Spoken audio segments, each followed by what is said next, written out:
먼저 자기 자신이 고객이 되고 그 다음 다른 사람을 위해 일해야 합니다. 하루 1시간을 자신에게 할애하는 것이죠. 버크셔 해서웨이에서 오랜 세월 부회장으로 일한 찰리 멍거는 미시간 대학과 캘리포니아 공과대학에서 공부한 후 하버드 법학전문대학원에 들어가 변호사가 되었다.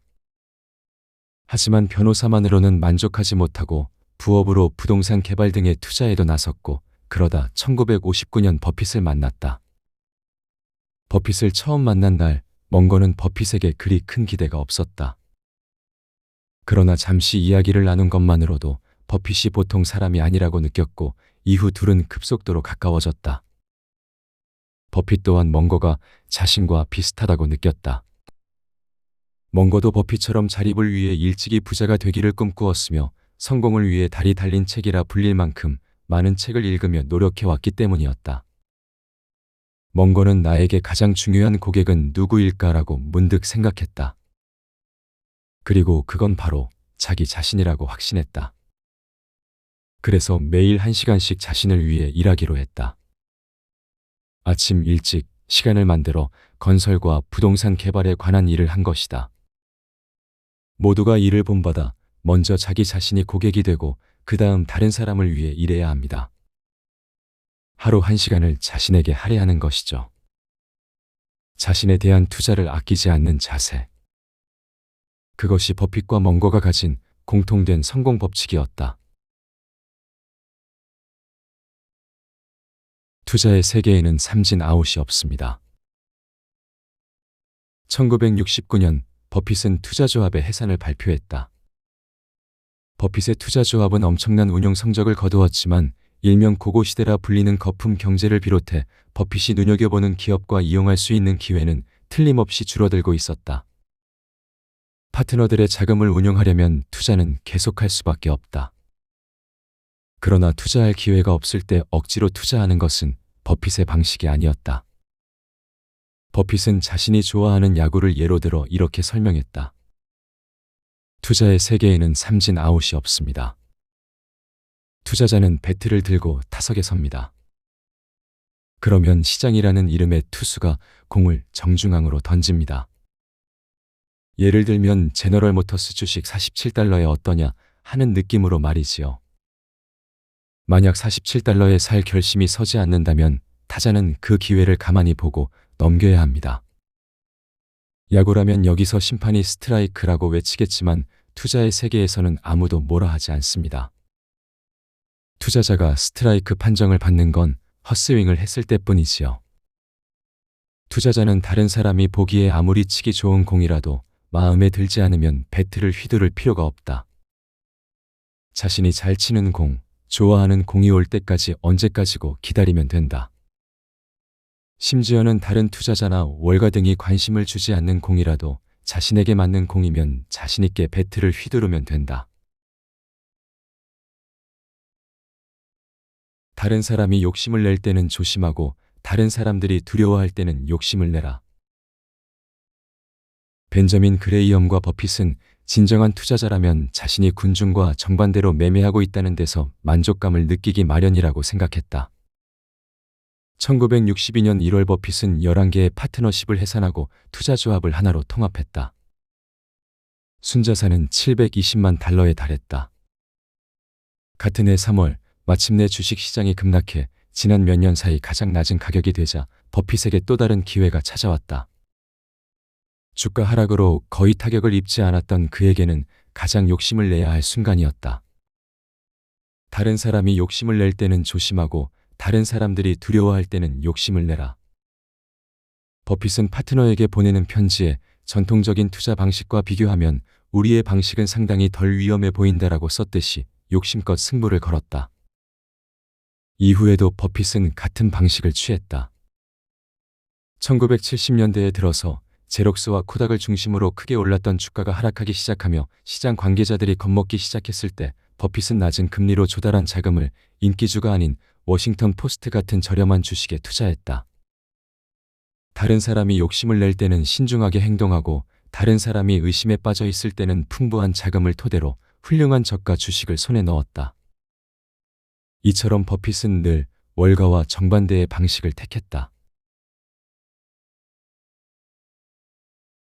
10살 때는 이미 오마하 도서관에서 제목에 금융이라는 말이 들어간 책은 전부 2번씩 읽었지요.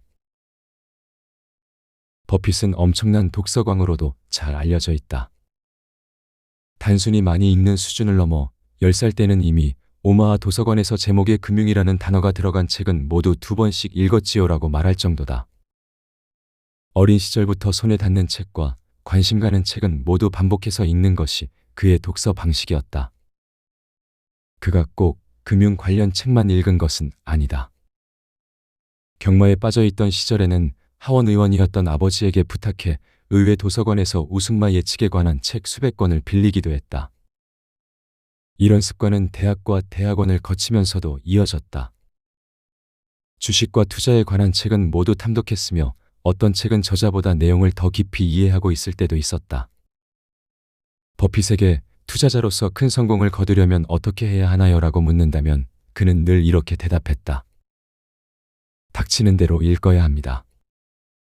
인터넷에 떠도는 정보나 월가의 소문은 아예 거들떠보지 않고 매일 몇 시간씩 읽고 생각하며 관심 있는 기업을 조사하고 판단해 행동하는 것이 오랜 세월 변함없는 버핏의 방식이다.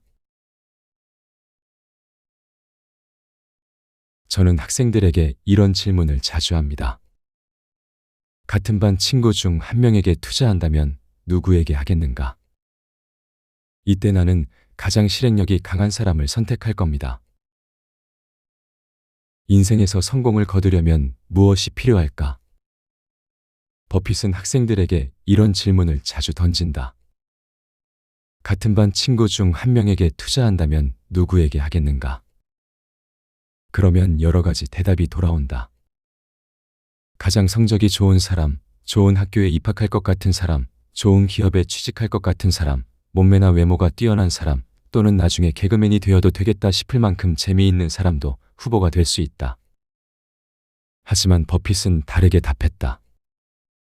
가장 실행력이 강한 사람을 선택할 겁니다. 지금 그들이 지닌 습관은 앞으로도 평생 변하지 않을 겁니다. 아무리 재능이 있어도 강한 실행력과 고난 앞에서도 꺾이지 않는 행동력이 없으면 성공을 거머쥘 수 없다. 일본의 가구 제조 기업 니토리 창업자 니토리 아키오도 이와 같은 이야기를 전했다. 그는 어릴 적 집안일을 돕느라 공부할 시간이 부족해 학교 성적이 늘 낮았지만 인생을 개척하려면 답은 실행력뿐이다라는 믿음으로 23세에 가구점 니토리를 열었고 그것이 지금의 성공으로 이어졌다.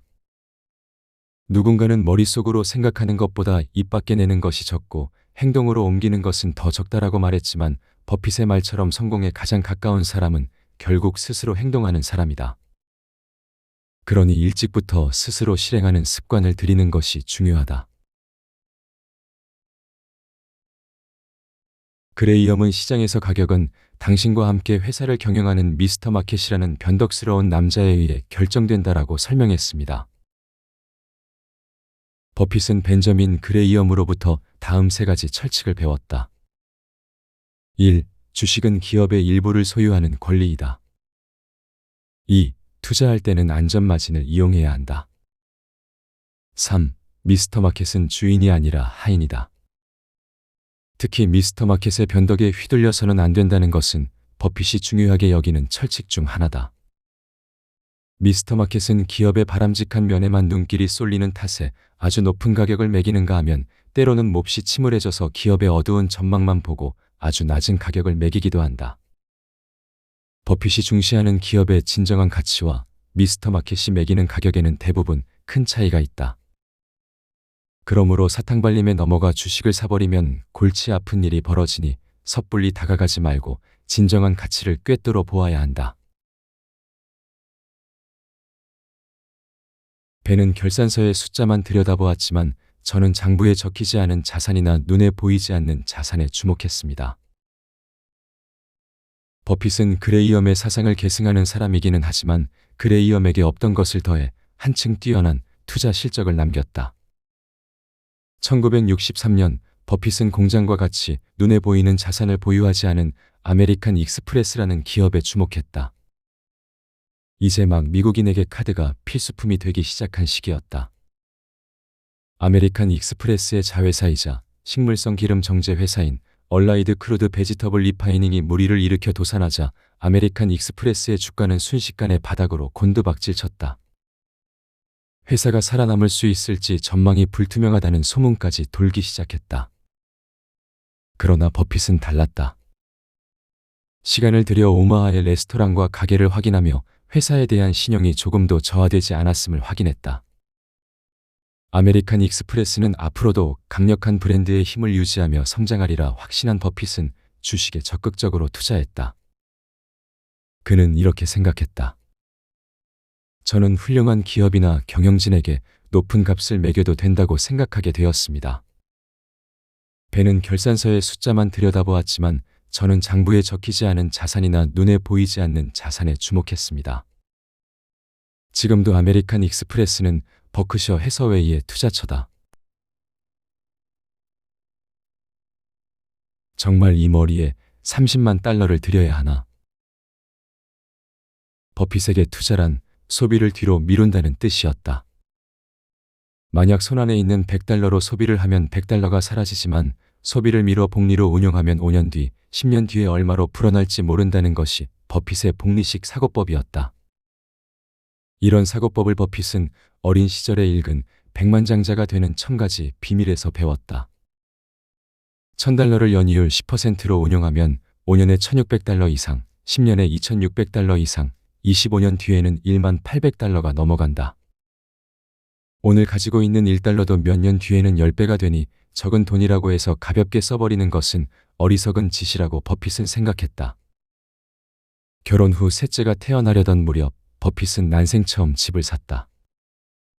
가격은 31,500달러였으나 버핏의 머릿속에서는 100만 달러와 맞먹는 소비였고 이는 곧 버핏의 어리석음이라고 불리게 되었다. 아내 수잔이 뭔가를 사고 싶다고 말하면 버핏은 늘 그런 데다 50만 달러를 날려야 할까라고 대답했고 자신의 머리 스타일에 관해서도 정말 이 머리에 30만 달러를 들여야 하나라고 자문했다. 적은 돈도 소비하지 않고 운용하면 몇 년 뒤, 몇십 년 뒤에는 적지 않은 자금이 된다. 이러한 복리식 사고법과 검소한 생활이 버핏을 위대한 투자자로 성장시켰다. 유능한 기수도 명마를 타면 이기겠지만 다리가 부러진 진말을 타고는 이길 도리가 없다. 버핏은 사업이 성공하려면 반드시 우수한 경영자가 필요하다고 여겼다. 하지만 우수한 경영자가 꼭 성공을 낳지 않는다는 것도 알게 되었다. 1966년 버핏은 볼티모어의 오래된 백화점 혹스차일드콘을 인수했다. 백화점에 대해 잘 몰랐지만 주식이 저렴한 데다 무엇보다 경영자인 루이스 콘이 회사의 숫자와 수익성에 정통하고 검소한 생활을 하는 믿음직한 인물이라는 점이 결정적인 이유였다. 가격은 1200만 달러였고 인수를 위해 자금을 융통하려 하자 은행에서는 그렇게 작고 낡아빠진 회사에라며 놀랐지만 버핏은 흔들리지 않았다. 그러나 결과는 처참했다. 행복은 이틀뿐이었다. 산날과 판날 말이다라는 멍거의 말처럼 사양산업이 되어가던 백화점은 나아질 기미가 보이지 않았다. 백화점들의 지역 경쟁이 얼마나 격렬한지 제대로 헤아리지 못한 탓이었다. 가격은 저렴했고 경영진도 훌륭했다. 그럼에도 상황은 나아지지 않았고 결국 버핏은 3년 뒤 인수했을 때와 거의 같은 금액으로 백화점을 매각했다. 실력이 뛰어난 기수가 뛰어난 말을 타면 좋은 결과를 내지만 말이 엉망이라면 어찌할 도리가 없다. 버핏은 경영자뿐만 아니라 사업의 내용을 무엇보다 중시하게 되었다. 주식시장은 단기적으로는 투표 기계에 불과합니다. 그러나 장기적으로는 기업의 진정한 가치를 측정하는 저울이 되어주지요. 버핏은 그레이엄에게 주식시장은 단기적으로는 투표 기계이며 장기적으로는 저울이다라는 말을 그의 회사에서 근무하며 배웠다. 이후 시장을 정확하게 나타내는 말이라고 버핏이 자주 소개하며 널리 알려지기도 했다. 닷컴 버블의 붕괴로 많은 기업이 큰 타격을 입었을 때 당시 정상을 달리던 아마존 또한 1년도 채 지나지 않아 총알 세례를 받으며 주가가 10분의 1로 하락했다. 주식시장에서 따가운 눈총을 받고 직원들도 동요했지만 창업자 제프 베이조스는 주식시장은 단기적으로는 투표 기계이며 장기적으로는 저울이다라는 버핏의 말을 인용하며 주가 변동에 일희일비하지 말고 해야 할 일에 전념해야 한다고 말했다. 실제로 주가는 분명 하락한 상태였지만 고객 수 등 주가 이외의 사업 지표는 모두 상향 중이었다. 잘못된 건 우리가 아니라 주가라고 확신한 베이조스는 고객 서비스의 수준을 끌어올리는 데 매진했고 아마존은 다시 성장 궤도에 올랐다. 실제로 주가와 가치가 정확히 일치하는 경우는 거의 없다. 기업의 가치에 비해 주가가 낮게 느껴질 때도 있는가 하면 지나치게 높을 때도 있다. 이토록 변덕스러운 주가에 휘둘리지 않고 기업의 가치를 높이고자 노력하는 것이야말로 경영자의 임무다. 언제 일어나느냐가 아니라 무엇이 일어나느냐에 초점을 맞춥니다. 버핏은 주식시장과 경기 변동을 예측하려 들지 않는다. 새해가 되면 신문이나 잡지에서 전문가들이 너도나도 풀어내는 연말 주가 분석 같은 것은 입에 담은 적도 없다. 투자 조합을 운영할 때도 예측이 투자를 계획하는데 꼭 필요하다고 생각하는 분은 이 투자 조합에 참가하지 않는 편이 좋습니다라고 딱 잘라 말하기도 했다. 그렇다고 해서 버핏이 아무런 예측도 하지 않았느냐 하면 반드시 그런 것만은 아니다. 버핏의 예측에는 특징이 있다. 그는 예전부터 이렇게 설명했다. 언제 일어나느냐가 아니라 무엇이 일어나느냐에 초점을 맞춥니다. 예를 들어 주가가 계속 상승한다 해도 나무가 하늘을 찌를 듯이 영영 솟아날 수는 없는 법이다. 쑥쑥 치솟은 주가는 언제인지 알 수 없지만 결국 꺾이기 마련이다. 그뿐만 아니라 2007년 미국의 주택시장에서 일어난 서브프라임 모기지 사태와 관련해서도 신용 등급이 낮은 사람을 대상으로 한 대출의 위험성과 파생 금융상품의 문제점을 지적하며 큰 변동은 갑자기 일어난다라고 경고하는 목소리는 이미 나오고 있었다. 버핏은 문제가 언제 일어날지는 누구도 알 수 없으나 언젠가 반드시 일어날 일에는 꼼꼼히 대비했다. 그건 바로 어떤 변화가 일어나든 버텨낼 수 있는 진정한 기업에 대한 투자였다. 자신이 보유한 주식의 시장 가격이 20%, 30% 하락했을 때 감정적으로 또는 금전적으로 괴로워질 것 같다면 주식 투자에는 손을 대지 말아야 합니다. 버핏은 11세에 처음으로 주식 투자를 했는데 그때 주가가 매수 당시보다 떨어졌다는 이유로 매일 누나 도리스에게 잔소리를 들어야 했다. 버핏은 그게 너무 싫어서 주가가 약간 오르자마자 매각해버렸고 아주 적은 이익만 손에 넣을 수 있었다. 버핏은 그때 이후로 매수 당시의 가격에 얽매이지 않는 것을 투자의 원칙으로 삼았는데 투자조합의 조합원들에게도 같은 마음가짐이 필요하다고 호소했다. 그는 편지에 이렇게 썼다. 자신이 보유한 주식의 시장 가격이 20%나 30% 하락했을 때 감정적으로 또는 금전적으로 괴로워질 것 같다면 주식 투자에는 손을 대지 말아야 합니다. 주가란 오를 때가 있다면 급격히 하락할 때도 있다. 만약 주가 변동으로 냉정하지 못하고 서둘러 되팔거나 금전적으로 궁지에 몰린다면 투자 같은 건 하지 않는 편이 좋다. 주가는 날마다 이리저리 요동치지만 길게 보았을 때 자신이 투자한 기업에 정말 가치가 있는 한 가격은 기업의 가치에 점점 가까워지기 마련이다. 투자할 때 우리에게 필요한 것은 결코 침착함을 잃지 않는 자세와 생활에 지장이 없는 범위 안에서 투자하는 현명함이다. 비단지갑은 비단으로 만들어야지 돼지 귀로 만들면 반드시 실패한다는 사실을 깨달았습니다. 돼지 귀로는 비단 지갑을 만들 수 없다라는 속담이 있다. 조악한 재료로는 질 좋은 제품을 만들 수 없고 재료의 질은 바꿀 수 없다는 뜻이다. 버핏에게 비단 지갑은 오랜 세월 끊임없이 성장하는 우수한 기업이며 돼지귀란 버핏이 예전에 오로지 할인 품목이라는 이유로 매수했던 섬유회사 버크셔 해서웨이 또는 백화점 혹스차일드콘을 가리킨다. 두 기업을 사들인 무렵 버핏은 재료의 질보다도 저렴한 가격에 강하게 매료되었고 동시에 자신의 힘으로 얼마든지 돼지귀로 비단 지갑을 만들 수 있으리라 믿었다. 하지만 실제로는 아무리 했어도 조악한 재료로 질 좋은 제품을 만들 수 없었다. 결국 버크셔 해서웨이의 섬유 사업도 혹스차일드콘도 매각해야 했다. 비단 지갑은 비단으로 만들어야지 돼지 귀로 만들면 반드시 실패한다는 사실을 깨달았습니다. 경험을 통해 깨달음을 얻은 버핏은 훌륭한 기업을 무엇보다 고집하게 되었다. 엑설런트 컴퍼니라 불리는 우량 기업이 비정상적인 사태로 주가가 마땅한 평가를 받지 못할 때 투자에 나설 절호의 기회란 바로 이럴 때 찾아옵니다. 버핏은 강한 브랜드 가치와 성장 가능성을 지닌 훌륭한 기업들에 투자한다. 훌륭한 기업들은 주가가 높아지기 쉽다. 다만 우수한 기업도 예상치 못한 사태에 직면하는 때가 있다. 예를 들어 워싱턴 포스트는 워터게이트 사건 때 정권을 비판했다는 이유로 정부의 압력을 받아 주가가 크게 떨어졌다. 1964년에는 아메리칸 익스프레스의 자회사가 문제를 일으켜 주가가 곤두박질 쳤고 가이코는 1976년 파산 위기에 처하기도 했다. 이럴 때 많은 투자자는 주가가 엄청난 기세로 바닥으로 떨어지는 광경을 보고 두려움에 떨다가 가지고 있던 주식을 다급히 팔아치우지만 버핏은 이때야말로 투자를 할 최고의 기회라 생각했다. 버핏은 이렇게 설명했다. 엑설런트 컴퍼니라 불리는 우량 기업이 비정상적인 사태로 주가가 마땅한 평가를 받지 못할 때 투자에 나설 절호의 기회란 바로 이럴 때 찾아옵니다. 아마존 같은 회사도 그랬듯이 기업은 때로 주가가 급격히 하락하는 상황에 처한다.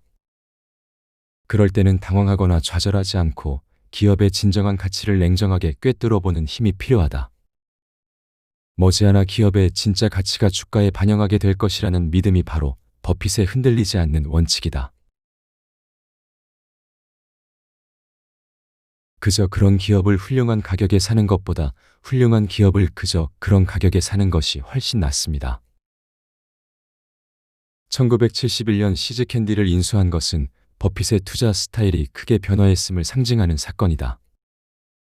그 시기에 버핏은 투자 조합을 해산하고 버크셔 해서웨이를 경영하는 데 집중하고 있었는데 캘리포니아에서 대적할 상대가 없는 기업인 시즈캔디가 기업을 매각한다는 이야기를 들었다.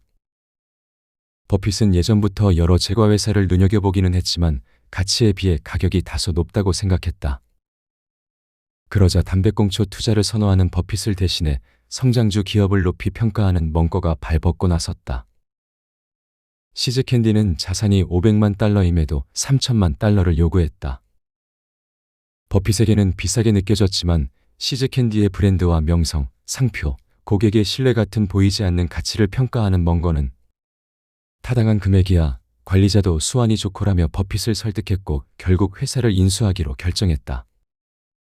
결과는 엄청났다. 시즈캔디는 버크셔 해서웨이와 혹스차일드콘 같은 늙고 지친 말과 달리 이렇다 할 노력 없이도 버핏에게 계속해서 이익을 가져다 주었다. 이후 그저 그런 기업을 훌륭한 가격에 사는 것보다 훌륭한 기업을 그저 그런 가격에 사는 것이 훨씬 낫다가 버핏의 투자 원칙이 되었다. B 부인은 할 줄 아는 모든 일을 빠르게 행동에 옮겼습니다. 망설이거나 생각을 바꾸는 일도 없었지요.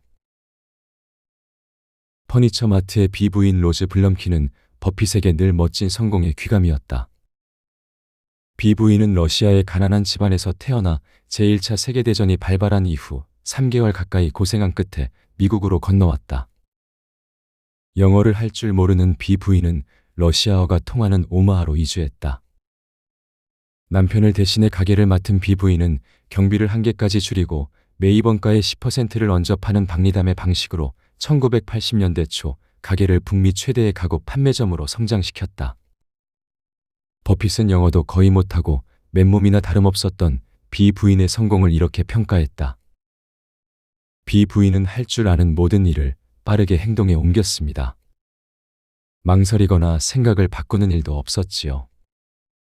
뒤는 결코 돌아보지 않았습니다. 뭐가 됐든 끝까지 해냈습니다. 버핏은 B 부인을 진심으로 존경했다.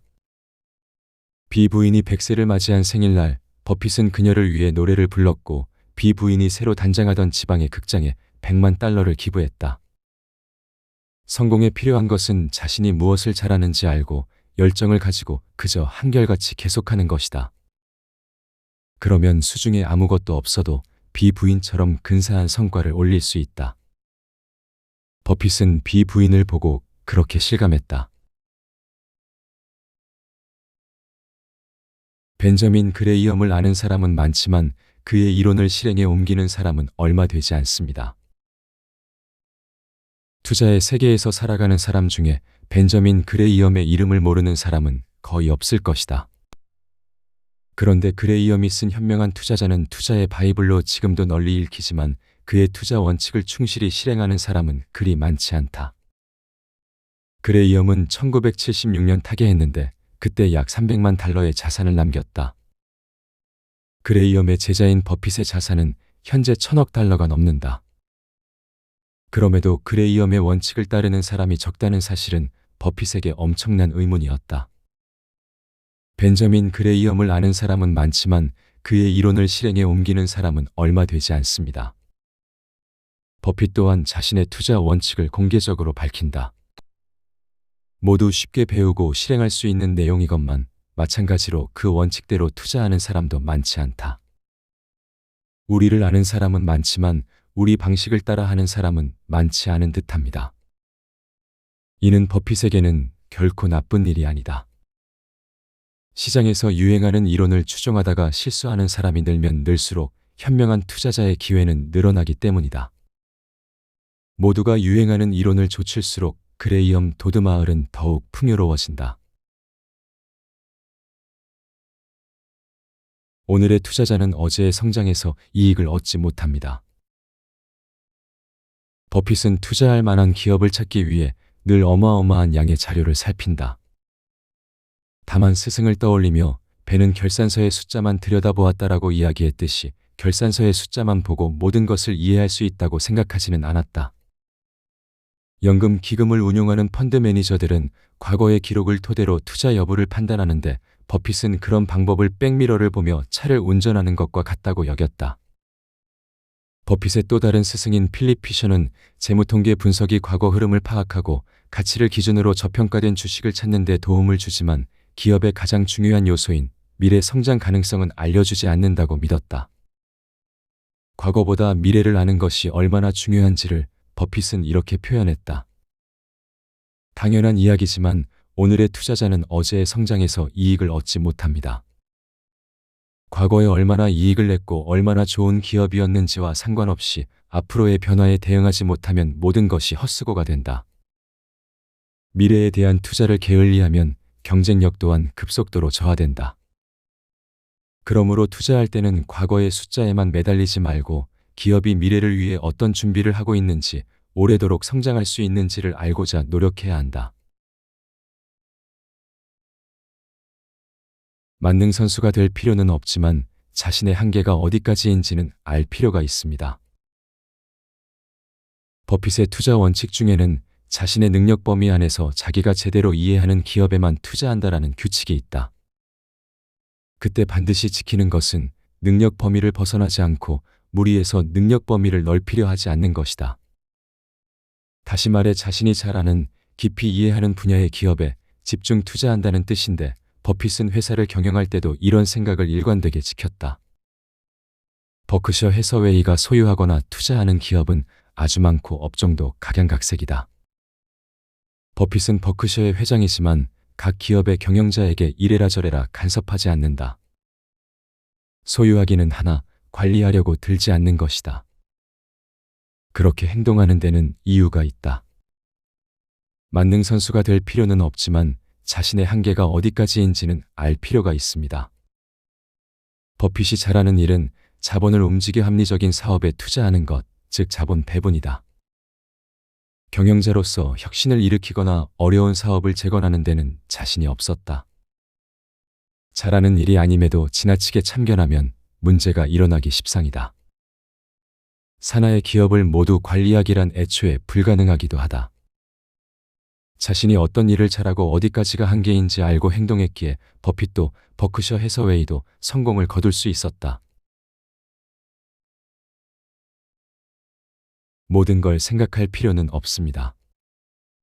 다른 사람의 어깨 위에 올라서는 건 조금도 나쁜 일이 아닙니다. 만류인력의 법칙 등으로 잘 알려진 아이작 뉴턴은 거인의 어깨 위에 올라서라라고 말했다.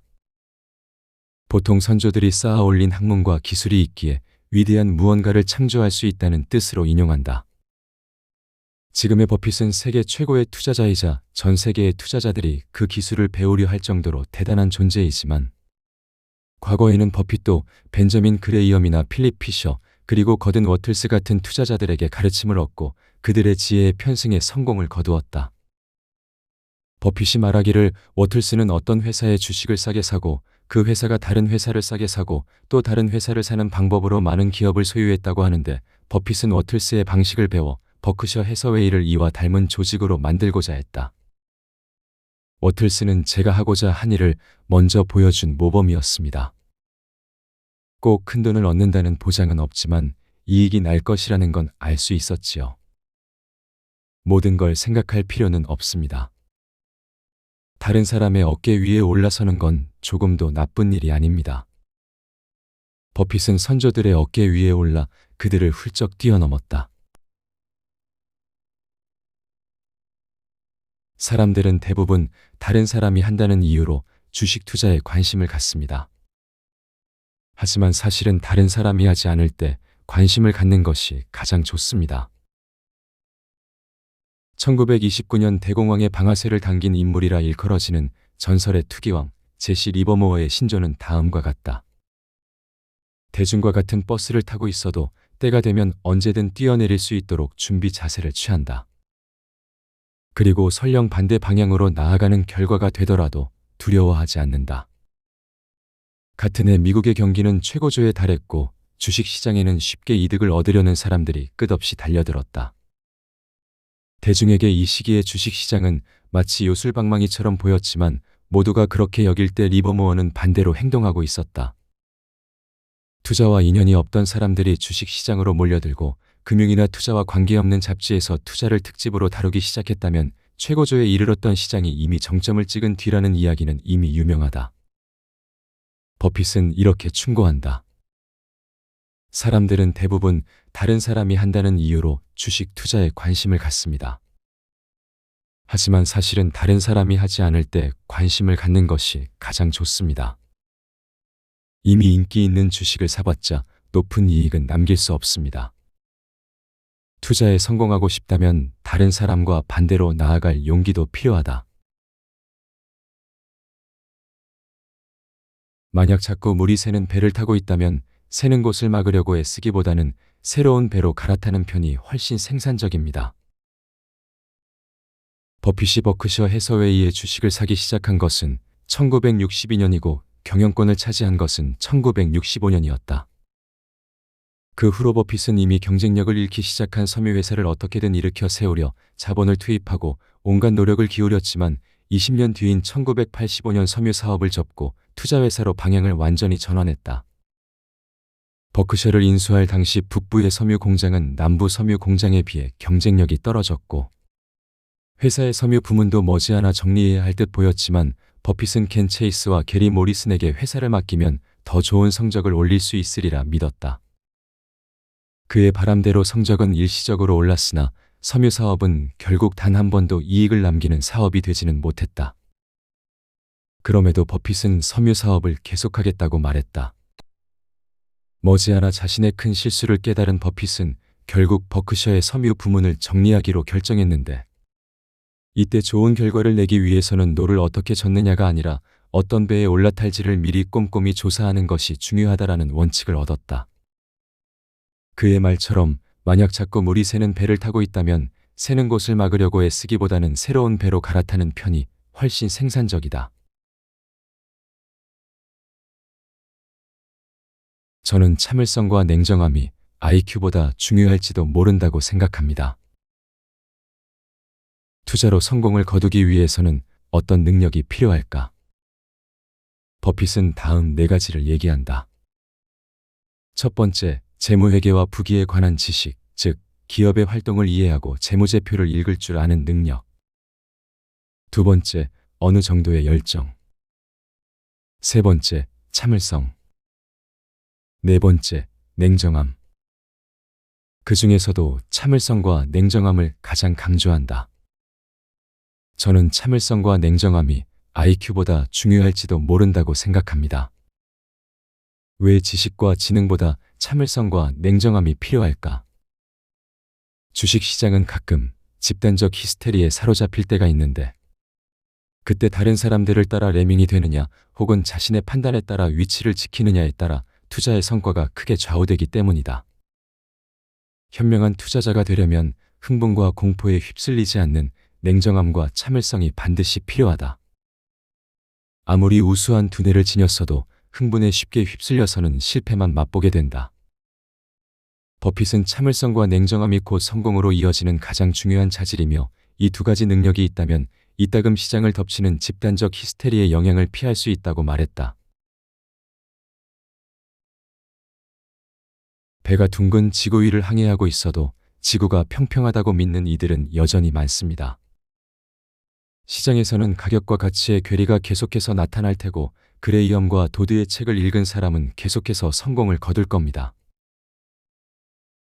1984년 5월 버핏은 벤저민 그레이엄의 증권분석 출간 50주년을 기념해 그레이엄 도드 마을의 탁월한 투자자들이라는 제목의 강연을 열고 그레이엄이 창조한 가치 투자가 지금도 강력한 힘을 발휘하고 있다고 말했다.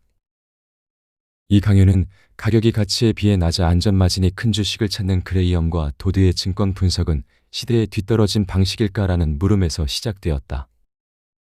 이 질문에 대한 전문가들의 대답은 보통 그렇다이지만 버핏은 매년 반드시 S&P 500을 웃도는 운용 성적을 내는 월터 슐로스 같은 예를 들며 그레이엄과 도드의 방식이 여전히 효과적임을 증명했다. 버핏은 이렇게 말했다. 배가 둥근 지구 위를 항해하고 있어도 지구가 평평하다고 믿는 이들은 여전히 많습니다. 시장에서는 가격과 가치의 괴리가 계속해서 나타날 테고 그레이엄과 도드의 책을 읽은 사람은 계속해서 성공을 거둘 겁니다. 버핏의 말에 따르면 가치 투자는 지금껏 한 번도 유행한 적이 없다. 하지만 그런 흐름과 관계없이 버핏의 자신감은 더 강해지면 강해졌지 결코 흔들릴 기미는 보이지 않았다. 어려운 건 새로운 아이디어를 낳는 일이 아니라 낡은 생각에서 벗어나는 일입니다. 저는 낡은 생각에서 빠져나오는데 제법 시간이 걸렸습니다. 많은 사람이 변화에 거부감을 느끼는 이유는 익숙한 방식과 생각이 편하고 실패할 우려도 적기 때문이다. 그러나 계속해서 변화를 거부하면 언젠가 큰 손실을 입거나 시대에 뒤떨어지게 된다. 버핏에게 낡은 사고방식이란 벤저민 그레이엄에게 배운 담배꽁초 이론이었다. 버핏은 학생 시절 그레이엄에게 투자를 할 때는 유형 자산을 선호해야 하고 눈에 보이지 않는 가치에 크게 의존하는 기업을 피해야 한다라는 가르침을 받은 후 버크셔 해서웨이처럼 공장 같은 유형 자산이 있는 기업을 고집한 반면 시즈캔디처럼 강한 브랜드력을 가진 기업의 매력을 좀처럼 깨닫지 못했다. 버핏은 이런 편견이 투자 활동에서 중요한 기회들을 놓치는 실수로 이어졌다고 과거를 회상했다. 그러나 얼마 지나지 않아 몇몇 투자 경험을 거치며 눈에 보이지 않는 고정된 가치를 지니고 최소한의 유형 자산을 사용하는 기업의 매력을 깨달으면서 큰 성공을 거머쥐게 되었다. 버핏뿐만 아니라 누구에게나 낡은 사고방식에서 벗어나는 일은 새로운 아이디어를 낳는 일보다 훨씬 어렵다. 하물며 과거에 성공을 거둔 기업일수록 더욱 그런데 낡은 사고방식에서 벗어나지 않으면 또 다른 성공은 얻기 어렵다. 저는 아이스하키 선수 웨인 그레츠키의 지금 퍽이 있는 곳이 아니라 퍽이 향할 곳으로 가라라는 조언을 따랐습니다. 스티브 잡스가 즐겨 쓰고 버핏도 종종 언급하는 명언이 있다. 바로 유명한 아이스하키 선수 웨인 그레츠키의 말이다. 지금 퍽이 있는 곳이 아니라 퍽이 향할 곳으로 가라. 적이나 아군이 잔뜩 모여있는 퍽 앞이 아니라 넓게 열린 공간으로 달려가면 그곳으로 퍽이 날아오니 자유롭게 경기를 이끌어 나갈 수 있다는 뜻이다. 지금에 얽매이는 것이 아니라 조금 더 미래의 가능성을 바라보고 한 발 앞서 움직이는 것이 중요하다고 알려주는 말이기도 하다. 잡스는 이런 생각으로 세계를 바꾸는 제품을 만들어내는데 성공했다. 버핏은 눈앞의 이익이나 단기적 수익의 시선을 빼앗기지 않고 투자하는 기업의 가능성과 장기적으로 얻을 수 있는 이익에 초점을 맞춰 버크셔 해서웨이를 세계적 기업으로 성장시켰다. 버핏은 기업을 인수할 때 당장의 수익만 추구하는 것은 어리석은 짓으로 보았다. 설령 단기적 수익을 높일 가능성이 보이더라도 기업의 내재 가치를 해치는 합병이나 인수는 수없이 거절해 왔다고 한다. 지나치게 눈앞의 이익만 좇으면 미래에 얻게 될 이익을 희생하게 된다. 우리가 바라보아야 하는 것은 지금이 아니라 미래다. 그들이 잘못한 건 아무것도 없지만 그들은 결국 트랙터가 나온 시대의 농장에서 일하던 말 같은 신세가 되었습니다. 재교육 같은 건 그저 허울 좋은 이야기에 불과하지요. 버핏이 오랜 기간 재건을 위해 분투했던 버크셔 해서웨이의 섬유 사업을 접은 것은 1985년이었다. 당시 섬유 사업을 그만두는 것은 버핏에게든 회사에게든 아무렇지 않은 일이었지만 오랜 세월 섬유 부문에서 일한 사람들에게는 그리 쉬운 문제가 아니었다. 남아있던 공장 직원은 400명쯤 되었고 다들 최소 50대의 나이였다. 영어를 잘 못하거나 기계 옆에서 오랜 세월 일한 탓에 귀가 잘 들리지 않는 사람도 있었다. 그러나 버핏이 할 수 있는 일은 2개월치 월급을 주고 계약을 해지하는 것뿐이었다. 원래라면 재취업을 위한 교육이나 안전망이 필요했지만 버핏은 자유시장의 비정함도 잘 알고 있었다. 버핏은 이렇게 말했다. 그들이 잘못한 건 아무것도 없지만 그들은 결국 트랙터가 나온 시대의 농장에서 일하던 말 같은 신세가 되었습니다. 재교육 같은 건 그저 허울 좋은 이야기에 불과하지요. 시장은 완벽하지 않습니다. 시장이 모든 사람에게 여유로운 생활을 안겨주리라 기대해서는 안 됩니다.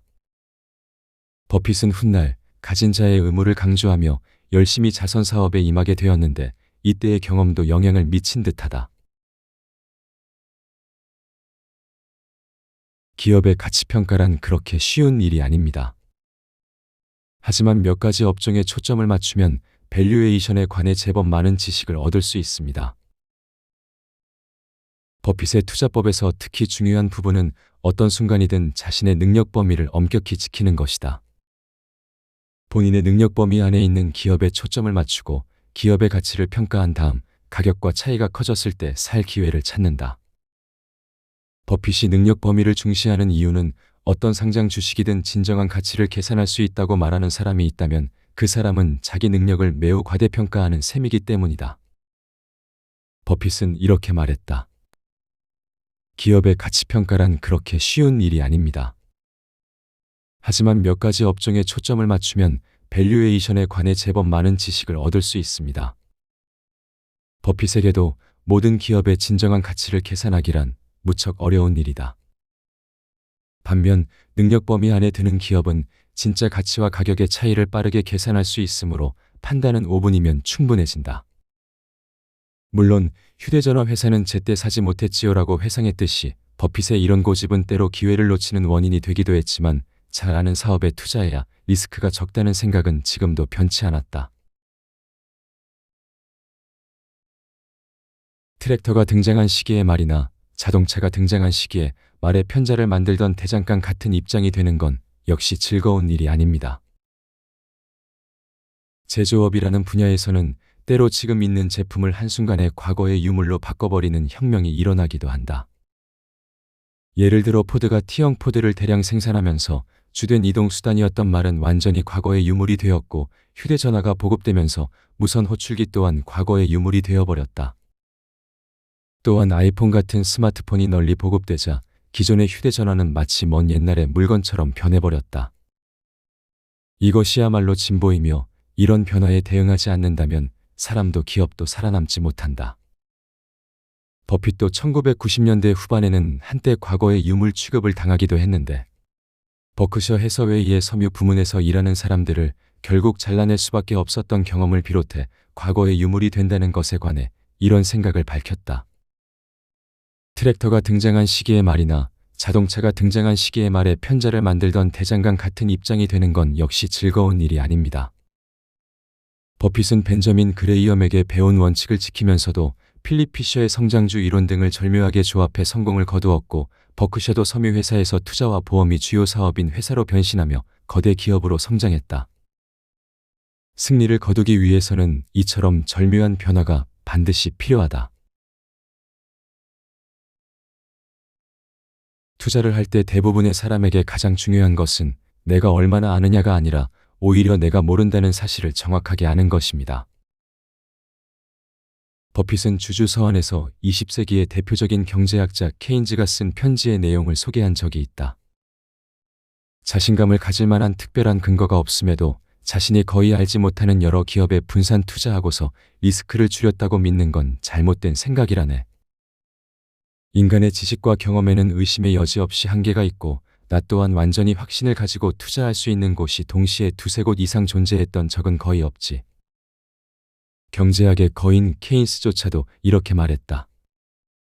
그리고 투자의 거인 버핏도 정신없이 변화하는 기술 혁신을 뒤쫓을 수밖에 없는 기업에서는 장기적인 경제 상황을 안정적으로 평가하기가 어렵습니다라며 1980년대의 컴퓨터 업계의 장래를 예측하기가 얼마나 어려운지 이야기한 적이 있다.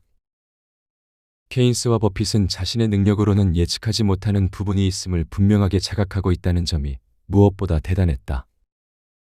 투자에서는 내가 얼마나 아느냐가 아니라 오히려 내가 모른다는 사실을 정확하게 아는 것이 중요하다. 다시 말해 능력 범위를 알고 그 범위를 지키는 것이 성공으로 이어진다. 사람의 행동은 내면의 점수판을 가지고 있느냐, 외면의 점수판을 가지고 있느냐에 따라 크게 좌우됩니다. 버핏은 주가 예측이나 한창 유행하는 이론에는 눈길도 주지 않는다. 1990년대 후반 미국 전체가 닷컴 버블로 들썩이고 모두가 IT 관련 기업에 투자해 큰돈을 벌 때도 그런 주식은 거들떠보려고도 하지 않았다. 전문가들은 그런 버핏을 옛날 사람, 지난날의 상징이라 불렀고 월가의 전문지에서는 워런, 뭐가 문제요? 라는 제목까지 달았다. 그럼에도 버핏은 결코 IT 관련 주식을 사지 않고 자신만의 방식을 고수했다.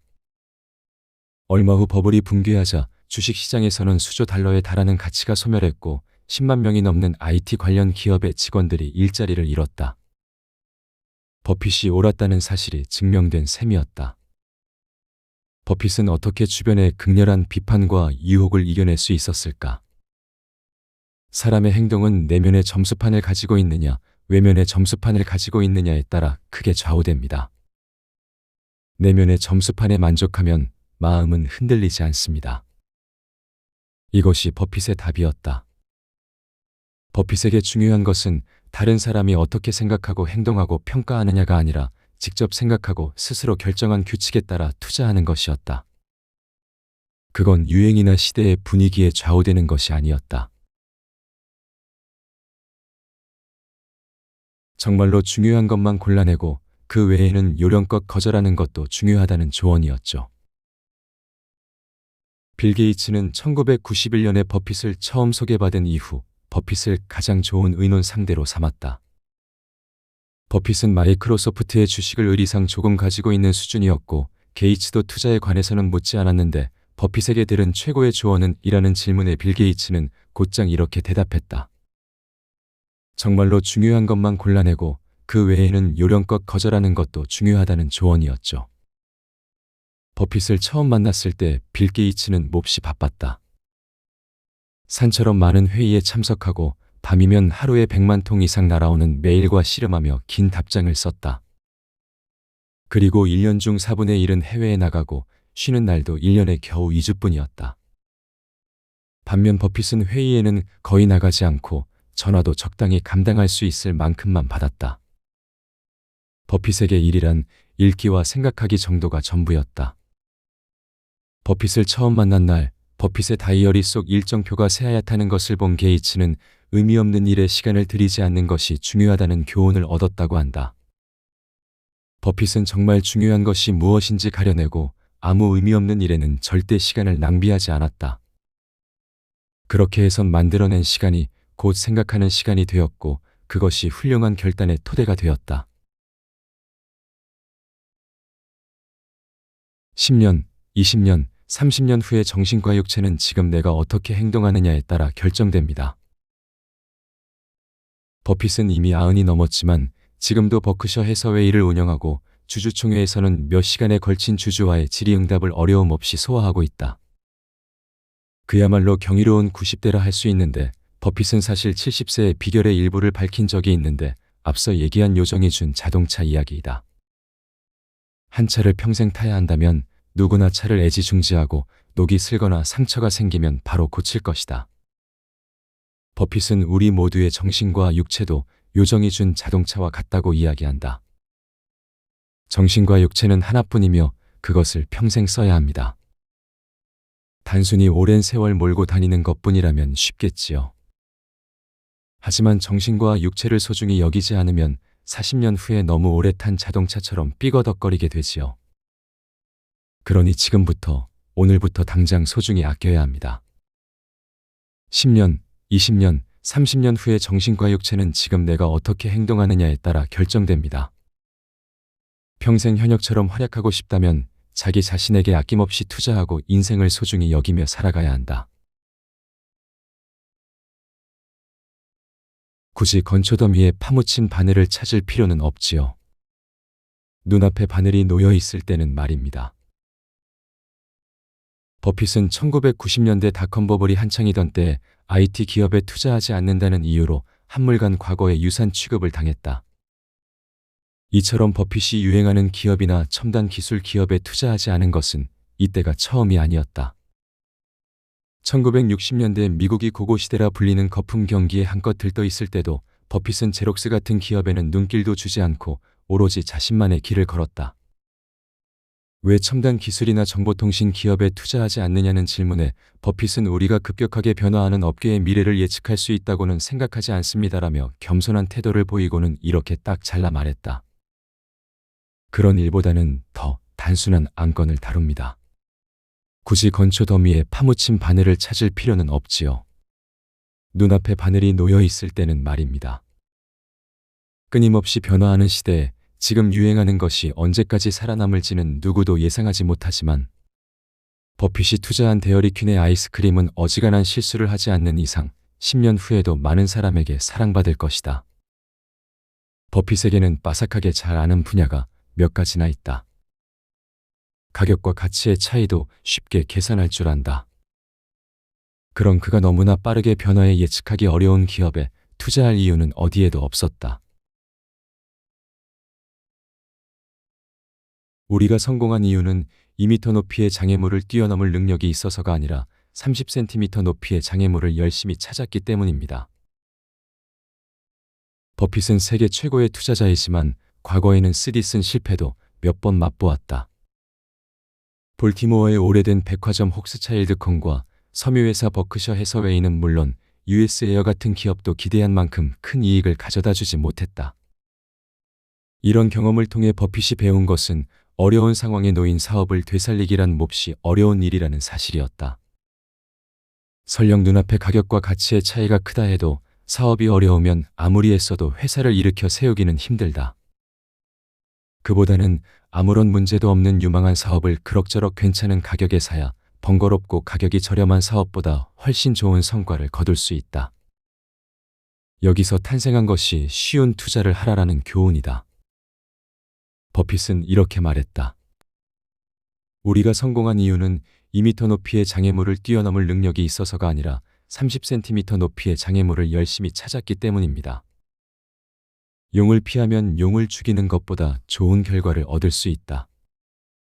굳이 많은 문제를 끌어안은 골치 아픈 사업이나 앞날을 내다볼 수 없는 사업에 투자해서 위험을 감수하느니 내가 잘 알고 깊이 이해하는 사업, 쉬운 사업에 투자하는 것이 좋다.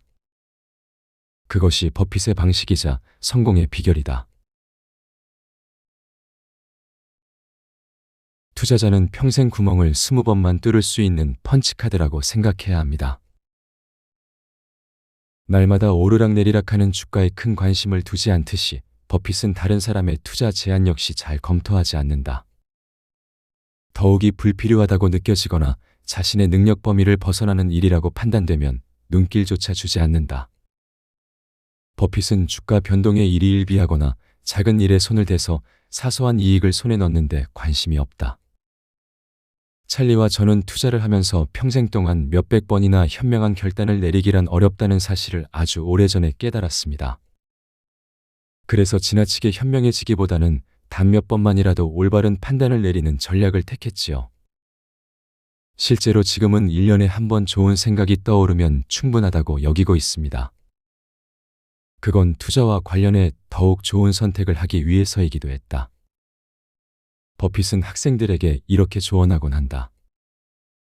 투자자는 평생 구멍을 20번만 뚫을 수 있는 펀치카드라고 생각해야 합니다. 투자에 관해 한 번 결정할 때마다 구멍을 하나 뚫는 겁니다.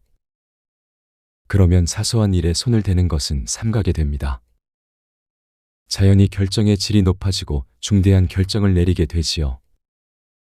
결정의 질을 높이기 위해서는 사소한 일은 과감히 버릴 용기도 필요하다. 물론 당신들이 똑똑할지도 모르지만 그럼 왜 내가 부자가 되었을까요? 버핏과 멍건은 비할 데 없는 다독가이자 공부벌레라 불리는데 그렇다고 해서 어려운 금융 이론이나 학설을 신봉하는 사람은 아니다. 오히려 멍건은 학교에서 가르쳐주는 이론과 학설의 절반은 허튼 소리라고 말했다. 버크셔 해서웨이의 주주총회에서 한 주주가 베타에 대해 질문을 던졌다. 베타란 투자의 위험성을 측정하기 위한 변동률의 척도인데 버핏은 학교에서 이론을 가르치는 사람에게는 편리하겠지만 우리에게는 도움이 되지 않습니다라고 대답했다. 버핏은 리스크란 경영의 문제이며 수식으로 계산할 수 있는 영역이 아니라고 여겼다. 경영자가 사업을 깊이 이해하고 투자자가 그 사업과 기업의 가치를 올바르게 이해하느냐가 리스크의 크기를 결정한다는 것이다. 버핏과 멍건은 학자들의 가르침을 종종 허튼 소리, 시시한 헛소리라고 표현해서 학자들에게 비판을 받기도 했는데 그럴 때는 이렇게 받아쳤다. 물론 당신들이 똑똑할지도 모르지만 그럼 왜 내가 부자가 되었을까요? 버핏은 컬럼비아 경영대학원에서 벤저민 그레이엄에게 가르침을 받고 네브래스카 대학에서 투자에 대해 강의한 경험도 있지만 학자는 아니다. 학자와 버핏의 말 중 어느 쪽이 더 도움이 되는지는 버핏의 실적에서 분명히 드러난다. 가장 중요한 건 자신의 능력 범위를 얼마나 넓히느냐가 아니라 능력의 경계를 얼마나 분명하게 결정할 수 있느냐입니다. 투자에서 성공을 거두려면 무엇이 필요할까? 높은 IQ, 폭넓은 전문 지식. 버핏이 말하는 능력 범위로 보면 범위가 크면 클수록 기회가 많아지고 그만큼 많은 수익을 얻을 수 있다고 생각하기 쉽지만 버핏은 그 의견에 동의하지 않는다. 월가에서는 대체로 IQ가 적어도 140은 되지만 투자라는 게임에서는 IQ가 160인 사람이 130인 사람을 이긴다는 보장은 없기 때문이다. 그렇다면 무엇이 승패를 결정할까? 버핏은 이렇게 단언한다. 가장 중요한 건 자신의 능력 범위를 얼마나 넓히느냐가 아니라 능력의 경계를 얼마나 분명하게 결정할 수 있느냐입니다. 자기 능력으로 감당할 수 있는 범위를 정확하게 파악하면 투자는 성공합니다. 범위가 다른 사람보다 5배 넓으면서도 경계가 모호한 사람보다 훨씬 부유해질 수 있지요. 투자의 세계에는 기본 원칙을 뒤흔드는 유혹과 무심코 능력 범위에서 벗어나고 싶어지는 매력적인 제안이 매우 많다.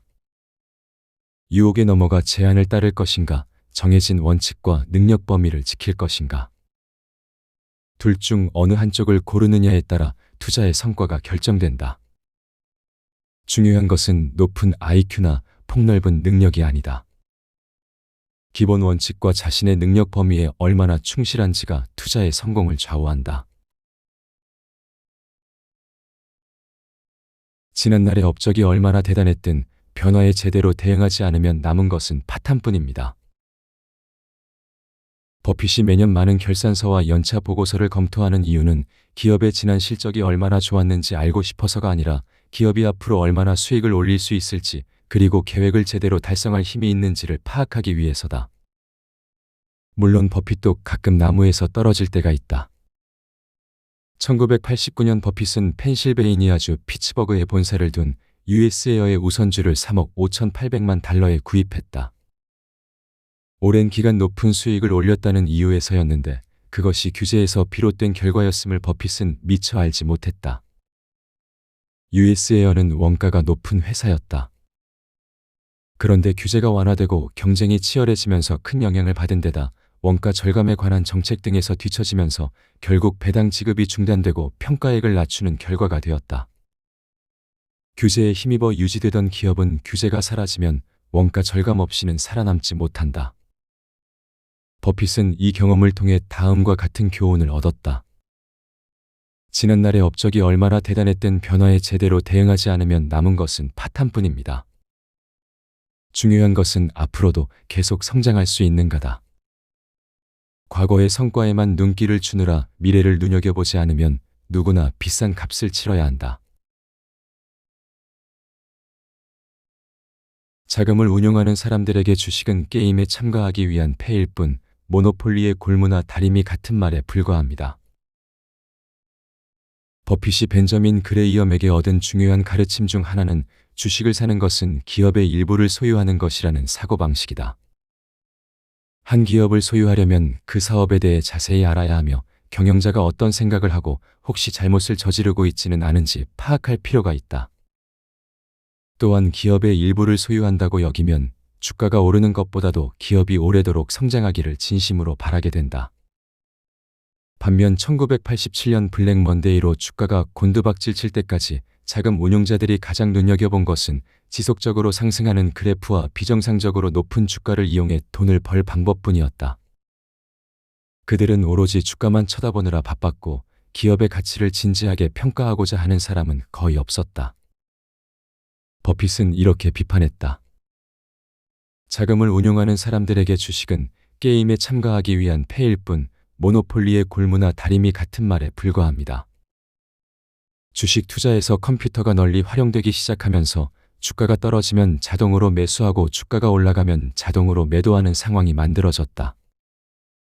당연히 기준은 주가이고 가치는 누구도 평가하려 하지 않았다. 그러나 어떤 시대든 버핏이 투자에서 가장 중요하게 여긴 것은 기업의 가치를 헤아리는 일이었다. 사람들은 주식과 관련해서도 이와 같이 생각합니다. 소문이 그러하니 진실일지도 모른다고 쉽게 믿어버리는 겁니다. 닷컴 버블이 정점에 달했을 때 버핏은 한 강연에서 지옥에서 석유를 찾는 사람들의 이야기를 들려주었다. 한 석유 시굴자가 죽어서 천국에 가자 성 베드로가 이렇게 말했다. 천국에 갈 필요 조건은 모두 갖추었지만 석유 시굴자들이 지낼 우리는 이미 꽉 차서 너가 들어갈 자리가 없구나. 그 말에 시굴자는 손을 모아 나팔처럼 만들고는 지옥에서 석유가 발견되었다라고 외쳤고 우리 안에 있던 시굴자들이 모조리 뛰쳐나와 지옥을 향해 달려갔다. 그 광경을 본 성 베드로가 제법 좋은 술을 썼구나. 이제 자리가 충분해졌으니 편히 쉬거라라고 말하자. 시굴자는 잠시 생각하더니 아니요, 저도 같이 가겠습니다. 소문도 가끔은 진짜일 때가 있다고 하니까요 하고는 바로 다른 사람들을 뒤따라갔다. 이야기를 들려준 버핏은 사람들에게 이렇게 말했다. 사람들은 주식과 관련해서도 이와 같이 생각합니다.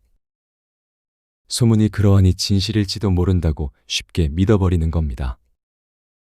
지옥에서 석유가 발견되었다는 이야기는 석유 시굴자가 지어낸 말이다. 그럼에도 사람들은 의심도 하지 않고 소문만을 따라간다. 그뿐만 아니라 소문을 만든 사람조차 혹시나 하는 마음에 다른 이들을 쫓아간다. 우스꽝스러운 이야기지만 실제로 많은 이들이 소문에 놀아난다. 내가 가진 주식이 오른다고 해서 자기 실력이라고 믿어서는 안 됩니다. 결국 주식은 당신이 자기를 소유하고 있다는 것조차 모르니까요. 파나소닉의 창업자 마스시타 고노스케는 성공은 운의 덕, 실패는 자신의 탓이라는 말을 자주 했다. 성공을 자기 덕이라고 믿으면 실력을 과신하게 되고 결국 실수로 이어지기 쉽다. 자기 실력을 지나치게 믿었다가 낭패를 보지 않으려면 실패는 자신의 탓이라고 반성하고 성공은 운의 덕이라고 생각해야 한다는 것이다. 버핏도 남부럽지 않을 만큼 어마어마한 성공을 거두었음에도 나는 운이 좋았다라고 이야기하곤 한다. 미국이라는 경제 대국에서 태어나 벤저민 그레이엄과 필립 피셔라는 좋은 스승을 만나고 본인이 가장 좋아하는 주식 투자라는 일에 몰두할 수 있었다는 사실을 운이 좋았다라고 여기고 늘 행운에 감사했다.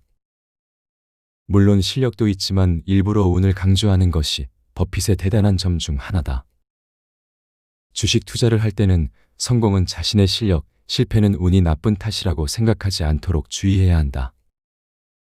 그렇게 생각하면 손해를 보았을 때 운이 안 따라줘서라며 남 탓을 하게 되지만 실제로 대부분의 실패는 자기 잘못에서 비롯된다. 주식 투자로 성공을 거두고 싶다면 버핏의 말처럼 내가 가진 주식이 오른다고 해서 자기 실력이라고 믿어서는 안 된다는 점을 명심하자. 눈이 휘둥그레지는 숫자가 눈앞에 펼쳐져 있어도 결국 0을 곱하면 아무것도 남지 않습니다. 버핏은 레버리지를 싫어하며 부채가 지나치게 많은 기업에는 결코 투자하려 하지 않는다. 시장 환경이 악화되었을 때 레버리지는 예상과 정반대의 결과를 초래하여 지금까지의 멋진 운용 수익이 안개처럼 사라지고 주주의 자본을 파괴하기 때문이다. 1994년 살로몬 브라더스 출신의 존 메리웨더가 세운 헤지펀드 롱텀 캐피털 매니지먼트는 25배의 레버리지를 이용해 거래를 거듭해서 이익을 올릴 계획이었다. 가장 큰 손실이 나도 자산의 20%에 그치리라는 것이 메리웨더의 생각이었다. 살로몬에서 뛰어난 성적을 냈던 메리웨더에 대한 기대 덕에 12억 5천만 달러나 되는 사상 최대의 헤지펀드가 탄생했다. 투자자들의 돈은 3년 만에 4배로 불어나며 70억 달러가 되었다. LTCM은 1290억 달러의 자산을 순조롭게 운용하는 듯 보였으나 1998년 러시아가 채무지급 유예를 선언하자 전 세계의 금융시장이 흔들렸고 LTCM도 단 며칠 만에 자본의 절반을 잃어버렸다. 버핏은 이 사태를 보고 이렇게 지적했다. 머리 좋은 사람들이 지금껏 몇 명이나 고배를 마시며 배운 것이 있습니다. 눈이 휘둥그레지는 숫자가 눈앞에 펼쳐져 있어도 결국 0을 곱하면 아무것도 남지 않는다는 사실입니다. 누군가 지난주에 투자해서 돈을 벌었다 해도 이번 주에 내가 성공하리라는 보장은 없습니다. 투자에 대한 버핏의 생각은 시종일관 변하지 않는다. 언제든 자신의 머리로 생각하고 자기가 잘 알고 깊이 이해하는 기업에 투자하는 것이 무엇보다 중요하다. 또한 어떤 일이 있어도 열광의 소용돌이에 휘말려 영문도 모른 채 함부로 투자를 결정해서는 안 된다. 과거에는 일반인이 읽는 주간지에 주식 특집이 실리면 주식 시장이 정점에 달한 것이라고 지적하는 사람도 있었다. 최근에는 유튜브 등에서 저는 이렇게 주식으로 큰돈을 벌었어요라고 자랑스럽게 떠벌리는 사람도 있다. 그런 모습을 보면 자기도 모르게 부럽다, 나도 해볼까 하는 생각이 들기 쉽지만 버핏은 이런 충동에 넘어가서는 안 된다고 조언했다. 누군가 지난주에 투자해서 돈을 벌었다 해도 이번 주에 내가 성공하리라는 보장은 없습니다. 주식을 사는 이유 가운데 가장 어리석은 것이 값이 올랐으니까 산다라는 이유입니다. 성공한 일을 보고 배우고 성공한 사람을 흉내내는 것은 나쁜 일이 아니다. 하지만 주식 투자나 가상화폐 투자는 다들 이렇게 한다, 나는 이렇게 큰 돈을 벌었다라는 광고 문구가 성공보다 실패를 불러오는 경우가 많다. 자기 힘으로 고민하지 않으면 투자에 성공할 수 없습니다. 투자의 세계에는 이런저런 조언을 해주는 많은 존재가 있다. 월가의 주민도 있는가 하면 신용평가 회사도 있다. 사람들은 이런 조언자들을 굳게 믿고 의지하려 하지만 버핏은 그들을 상대하려 하지 않았다. 그는 이렇게 딱 잘라 말했다. 저는 중개인이나 애널리스트에게 의견을 묻지 않습니다. 일에 관해서는 스스로 생각해야 하니까요. 롤스로이스를 타는 사람이 지하철을 타는 사람에게 조언을 받는 곳은 월가뿐입니다. 버핏은 신용평가 회사에 의지하거나 중개인이나 애널리스트에게 도움을 구하지도 않는다. 중요한 것은 다른 누군가의 의견을 듣거나 권위 있는 전문가의 조언을 얻는 것이 아니라 자기 자신의 머리로 직접 고민하는 것이다. 자기 힘으로 고민하지 않으면 투자에 성공할 수 없습니다. 더구나 옳고 그름은 다른 사람이 찬성하는지 반대하는지와는 전혀 관계가 없습니다. 사실과 근거가 옳다면 옳은 것이지요. 결국 그게 중요합니다. 버핏은 투자의 근거를 밖에서 찾으려 하지 않는다. 누군가에게 의견을 묻거나 다른 사람이 결정해 주기를 원하는 것이 아니라 그 주식에 투자해야 하는 이유를 스스로 고민한다. 그러면 자신감을 가지고 투자할 수 있고 문제가 생기더라도 원인을 명확하게 파악할 수 있다. 주식 투자로 편하게 돈을 벌 수 있는 시기에 굳이 부동산을 살 필요는 없지. 투자라 하면 주식 투자를 생각하는 사람이 많지만 실제로는 부동산 투자며 금 투자며 다양한 종류가 있고 어떤 방식을 고르느냐는 사람마다 다르다. 미국의 대통령 도널드 트럼프는 뉴욕 맨해튼 개발 사업으로 이름을 알려 부동산 왕이라는 별명을 얻었다. 3대 투자자라 불리는 조지 소로스는 파운드와 공매도로 이름을 떨쳤고 짐 로저스는 한 발 빨리 동유럽과 중국에 투자한 것으로 유명하다. 모두 이름난 투자자들이지만 각자 잘하는 분야는 다르다. 이들의 공통점은 저마다 자신 있는 분야에 집중하고 그 밖의 분야에는 그리 눈길을 주지 않았다는 점이다. 그런 면에서 버핏은 더욱 철저했다. 어느 날 친구가 부동산 매매를 해보지 않겠느냐고 제안하자 버핏은 이렇게 대답했다. 주식 투자로 편하게 돈을 벌 수 있는 시기에 굳이 부동산을 살 필요는 없지. 버핏은 주식 투자만으로 1,000억 달러가 넘는 개인 자산을 쌓아 올린 사람이다. 그만큼 많은 자산을 쌓은 이들 대다수가 사업가인 것과 달리 버핏은 자신이 가장 좋아하고 가장 잘하는 주식 투자에 몰두해서 큰 성과를 거두었다. 그는 성공에 필요한 건 집중이라고 이야기했는데 투자, 그것도 미국을 중심으로 주식 투자에 열중한 것이 버핏의 성공 비결이었다. 주식시장이란 누군가가 엉터리 같은 가격을 매기지 않았는지 확인하는 장소에 불과합니다. 일반적인 투자자와 버핏의 가장 큰 차이점은 주가에 대한 관심이 아닐까 싶다. 투자자들은 대부분 날마다 주가가 어떻게 변하는지에 관심을 기울인다. 주가가 오르면 기뻐하고 내리면 슬퍼하며 이대로 가지고 있어도 될까 하고 전전긍긍하며 불안에 시달린다. 반면 버핏이 관심을 기울이는 것은 기업의 가치이지 주가가 아니다. 심지어 기업에 투자한 뒤 주식시장이 얼마간 폐쇄되더라도 동요할 필요가 없다고 여겼다. 버핏이 주가를 신경 쓰지 않는 이유는 무엇일까? 주식시장이란 누군가가 엉터리 같은 가격을 매기지 않았는지 확인하는 장소에 불과합니다. 우리는 주식 투자를 통해 기업에 투자하는 것입니다. 요컨대 많은 투자자가 그래프를 신경 쓰며 주식을 사고 팔 동안 버핏은 자신의 능력 범위 안에 있는 기업에 초점을 맞추고 경영진이 우수한지, 마음에 드는지, 브랜드력이 강한지 조사해서 그 기업의 주식시장이 어떤 값을 매기고 있는지를 헤아린다. 그것이 투자를 판단하는 기준이 되는 것이다. 주식시장은 때로는 터무니없는 가격을 매기기도 한다. 기업의 가치와 견주어 지나치게 높을 때도 있는가 하면 가치보다 턱없이 낮을 때도 있다. 바로 그 순간이 버핏이 나설 타이밍이다. 어떤 업계나 분야에서는 덩치 큰 자가 살아남는 자연의 법칙이 성립하지만 대다수의 산업에서 그런 우위는 영원히 지속되지 않습니다. 아마존이나 구글 같은 기업이 이익을 뒤로 미루면서까지 성장해 온 힘을 쏟은 이유는 정보통신 업계에서는 시장 점유율이 압도적으로 높은 기업이 앞으로도 강자의 자리를 차지할 수 있기 때문이다. 맹렬한 속도로 성장하면 경쟁자는 결코 따라잡지 못하고 주가도 급격히 상승하니 이익은 나중에라도 얼마든지 얻을 수 있다. 정보통신 업계뿐만 아니라 미국에는 자동차 분야의 제너럴 모터스나 컴퓨터 분야의 IBM과 같이 몇십 년 동안 세계의 거인으로 자리해온 기업이 있었다. 버핏은 음료업계의 거인 코카콜라를 이네비터블이라고 부르는데 세계적으로 높은 점유율을 기록하는 거대 기업들 모두가 이네비터블인가 하면 그렇지는 않다. 버핏은 이렇게 설명했다.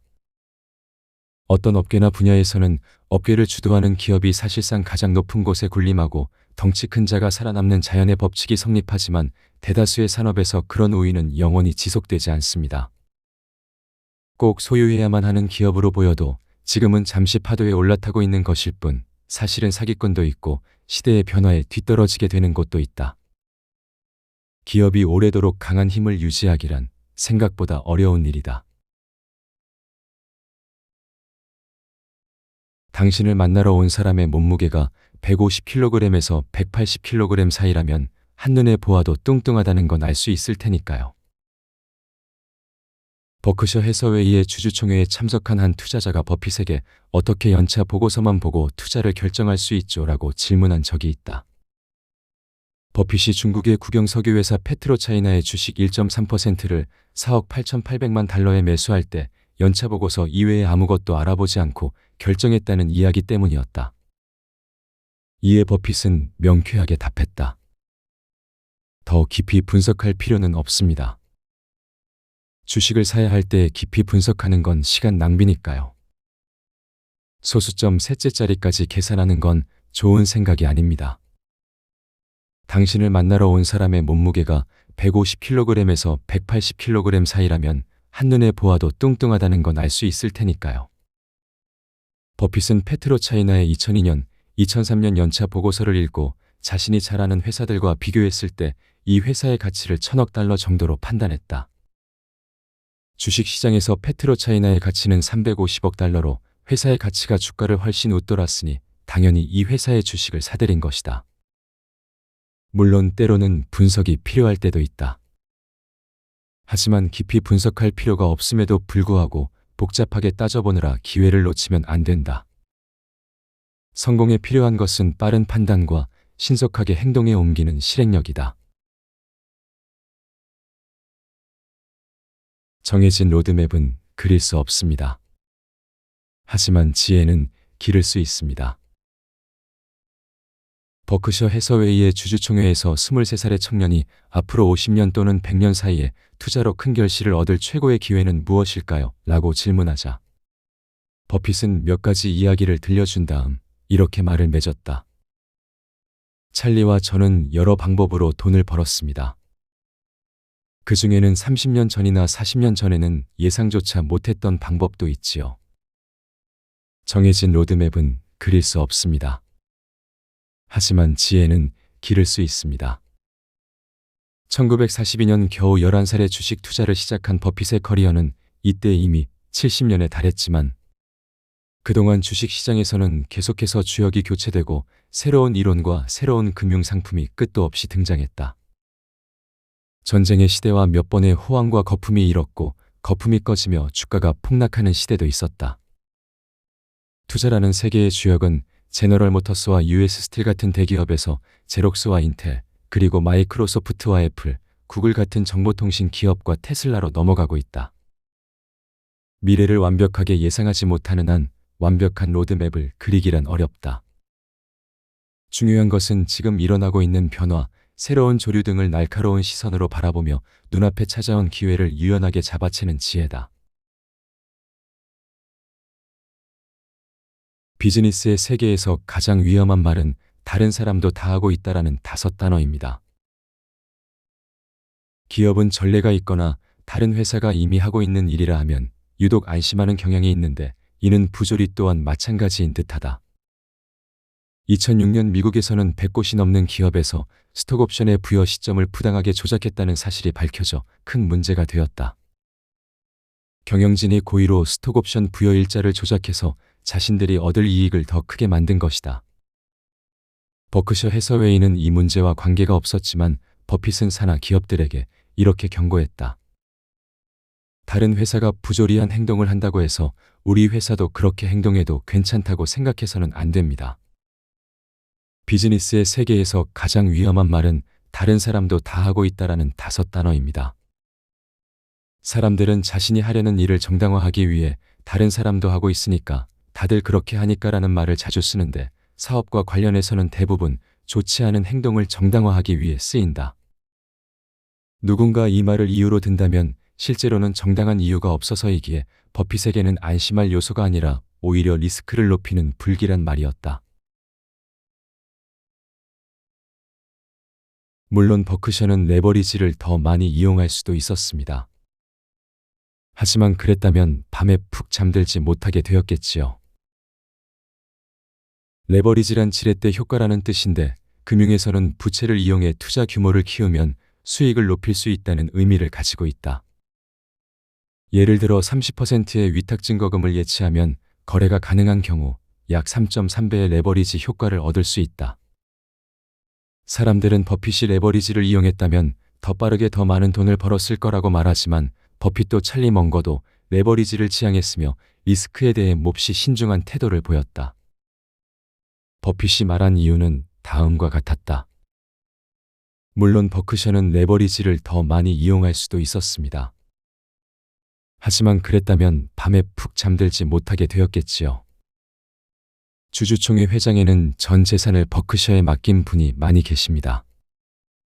그러니 레버리지 같은 걸 이용했다가는 저 혼자 파멸을 맞고 명예가 땅에 떨어지는 것으로는 끝나지 않는 아주 끔찍한 결과를 맞게 될 겁니다. 세상에는 성급하게 이익을 얻으려 하는 사람이 아주 많다.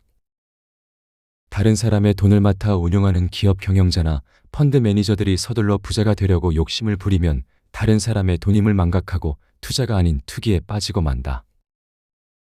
그런 투기꾼들에게는 버핏의 말처럼 밤에 푹 잠들지 못하게 될 것이라는 두려움이 필요하다. 오늘이나 내일, 다음 달에 주가가 오르든 내리든 상관없습니다. 뱅크 오브 아메리카가 5년 뒤, 10년 뒤에 어떻게 되느냐가 중요하지요. 버핏이 투자한 회사라고 해서 언제까지고 순조롭게 성장한다는 보장은 없다. 당연히 주가는 오를 때도 떨어질 때도 있는데 버핏은 그리 신경 쓰지 않는다. 2011년 여름 버핏은 미국의 대형은행 뱅크 오브 아메리카의 우선주에 50억 달러를 투자했으나 주가는 그 후로도 계속해서 하락했다. 니케이 베리타스의 기자가 후회하지 않으시나요? 라고 묻자 그는 이렇게 대답했다. 장기적인 관점에서 투자했으니까요.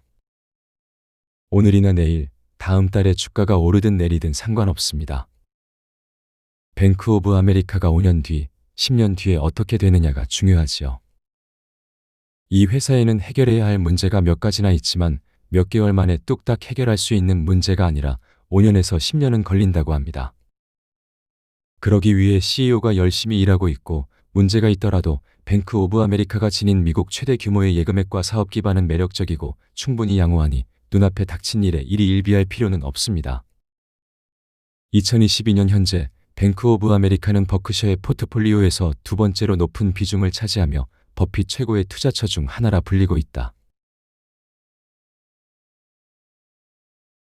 만약 내일 무슨 일이 일어날지 예상할 수 없다면 무슨 일이 일어나도 문제가 없도록 대비해야 합니다.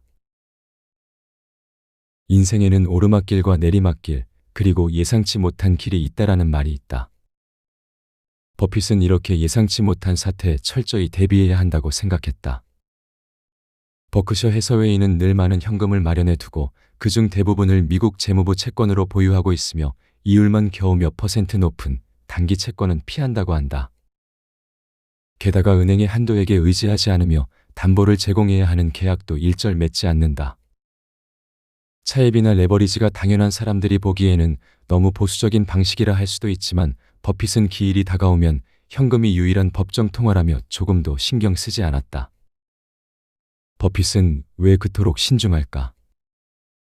진주만 공격 전날에도 9.11 테러 전날에도 리먼 브라더스 사태 전날에도 하루는 대부분 평온하게 흘러갔고 모두가 큰 불안을 느끼지 못했음에도 문제가 발생한 순간 세상의 모든 것이 바뀌어 버렸다. 이런 일은 생각보다 자주 일어난다.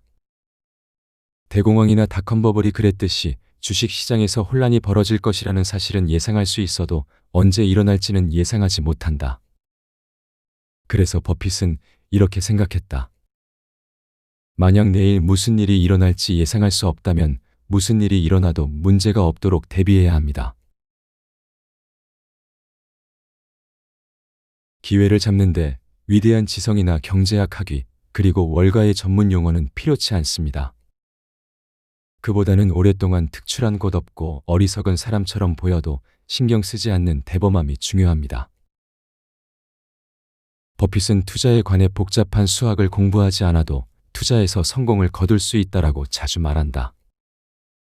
버핏은 월가의 머리 좋은 사람이 넘치도록 많지만 그것이 투자의 성공을 보장하지는 않는다고 줄곧 이야기했다. 버핏이 얼마나 머리가 좋은지는 이미 검증된 사실이기는 하지만 이와 별개로 버핏이 성공하는 데 필요하다 여기는 재능은 두 가지가 있다. 한 가지는 사람들의 공포와 열광을 무시하고 몇 가지 단순한 지표를 눈여겨보는 것이다. 그리고 또 하나는 오랫동안 특출한 곳 없고 어리석은 사람처럼 보여도 신경 쓰지 않는 대범함이다. 어려운 것은 두 번째 재능인 어리석은 사람처럼 보여도 신경 쓰지 않는 것이다. 그 중에서도 자기 자신이 똑똑하고 재능 있는 인재라고 믿는 사람일수록 다른 사람의 비판을 쉽게 견디지 못하는 경향이 있다.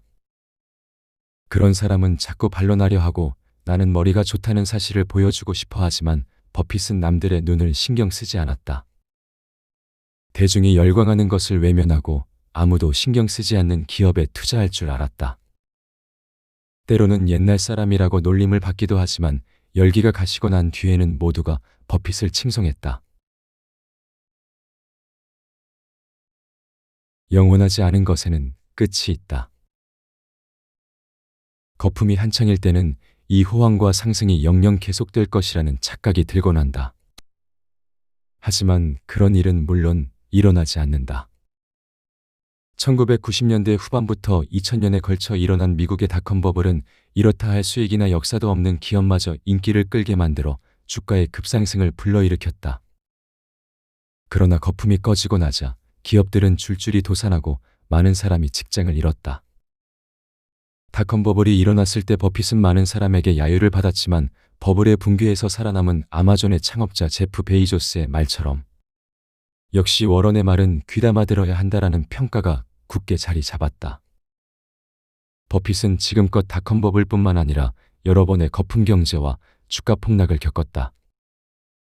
버크셔 해서웨이의 주주총회에서도 이렇게 말한 적이 있다. 이제 미국의 기업 사회는 절정에 달했습니다. 그런 상태가 오래 지속되지 않는다는 사실은 역사가 증명합니다. 그는 한 강연에서도 하버드 대학 교수 제러미 스타인의 영원하지 않은 것에는 끝이 있다라는 말을 소개하며 마음속 깊이 새겨두어야 할 말이라고 강조했다. 찰리와 저는 가격 변동을 신경 쓰지 않습니다. 설령 4분기 만에 10억 달러가 떨어졌다 해도 말이지요. 주주 여러분도 부디 신경 쓰지 않으셨으면 좋겠습니다. 2000년 닷컴 버블이 꺼지며 아마존의 주가가 급락했을 때 제프 베이조스는 주가와 기업 가치의 관계에 관해 이렇게 말했다. 주가가 30% 올랐다고 해서 머리가 30% 좋아졌다고 느끼는 사람은 없을 겁니다. 그렇다면 주가가 30% 떨어졌을 때도 머리가 30% 나빠졌다고 생각할 필요는 없지 않을까요? 베이조스는 주식시장은 단기적으로는 투표기계, 장기적으로는 저울이라는 버핏과 그레이엄의 말을 인용하며 이렇게 이야기했다. 주가가 급락하면 주주는 갑자기 비관적인 생각에 빠지기 쉽지만 베이조스의 말처럼 주가가 떨어졌다고 해서 그 기업의 본질적인 가치가 훼손되는 것은 아니다. 따라서 주가가 아니라 가치를 보아야 한다는 것이 버핏의 사고방식이다. 버핏은 이렇게 말했다. 찰리와 저는 가격 변동을 신경 쓰지 않습니다. 설령 4분기 만에 10억 달러가 떨어졌다 해도 말이지요. 부디 주주 여러분도 신경 쓰지 않으셨으면 좋겠습니다. 누구나 주가가 오르면 기쁘고 내리면 속상하기 마련이지만 그보다는 기업의 가치를 높이는 데 온전히 집중해야 한다. 그러면 가격은 머지않아 회사의 가치를 올바르게 반영하게 된다.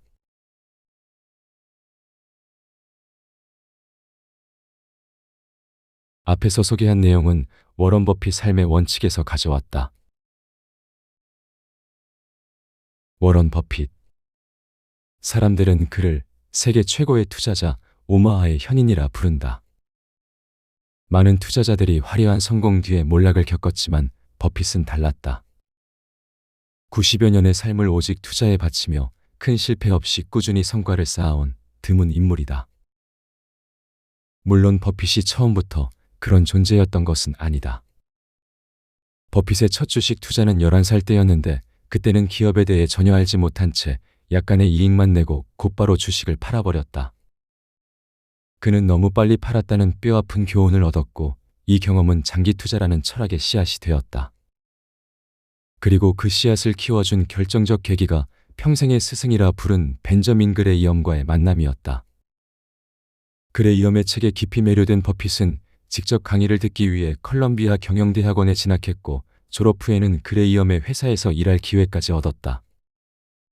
그곳에서 그는 기업의 내재 가치를 기준으로 주식을 고르는 가치 투자 전략을 몸소 배웠다.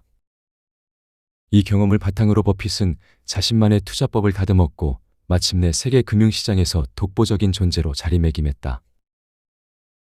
그가 지킨 원칙은 단순하다. 첫째, 주가의 일시적 변동에 흔들리지 않고 장기 보유를 원칙으로 삼는다. 둘째, 자기 능력 안에서 이해할 수 있는 기업에만 투자한다. 셋째, 유행이나 전문가의 말에 휘둘리지 않고 스스로 생각한다. 넷째, 빚을 지지 않고 자기 돈으로 투자한다. 누구나 알만한 원칙이지만 이를 수십 년간 철저히 지킨 사람은 드물다. 버핏은 그 꾸준함으로 세계 최고의 자리에 올랐다. 이 책은 버핏의 일대기를 통해 우리가 어떤 태도로 인생에 투자해야 하는지 보여준다. 흔들리지 않고 자기 원칙을 지켜가고 싶은 이들에게 이 책은 분명한 길잡이가 되어줄 것이다.